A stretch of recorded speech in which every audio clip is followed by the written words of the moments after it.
Hello guys, আসসালামু আলাইকুম। কি অবস্থা তোমাদের? কেমন আছো সবাই? আশা করছি অনেক বেশি ভালো আছো। সো আজকের ভিডিওটা অনেক ইন্টারেস্টিং হতেছে, তোমরা দেখতে থাকো। টুনির একটি আম গাছ থাকে, সে আম গাছে অনেক আম ধরে, আর তখন তার কাছে অনেক ক্রেতারা তার কাছে আম কিনতে আসে। সে বলে, আমার আম একবারেই কম দামে বিক্রি করব। তার কারণ হচ্ছে সবাই তো বেশি দামে আম কিনে খেতে পারবে না, তো আমি এই উদ্যোগটা নিয়েছি যে একটু কম দামে আমার আমগুলো বিক্রি করব। আর তখন টুনি মনে মনে ভাবতে থাকে যে আমগুলো বিক্রি করতে পারলে আমি কিন্তু অনেক ধনী হয়ে যেতে পারবো, আর যদি একটু বেশি দামে বিক্রি করতে পারি তাহলে তো কোনো কথাই নেই।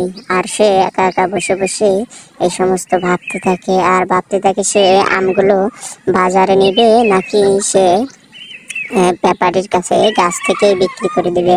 সে ভাবে যে আমি যদি ব্যাপারীর কাছে বিক্রি করি তাহলে তো অনেক কম টাকা পাবো, আর আমি যদি নিজের হাতে বাজারে গিয়ে বিক্রি করি তাহলে তো অনেক বেশি টাকায় আমি বিক্রি করতে পারবো।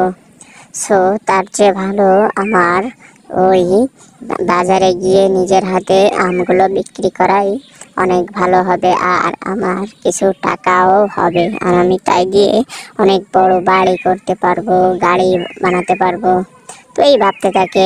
তো বন্ধুরা, আমাদের ভিডিওটি আর যে পর্যন্তই। আর ভিডিওটি ভালো লেগে থাকলে আমাদের চ্যানেলটিকে অবশ্যই সাবস্ক্রাইব করবেন।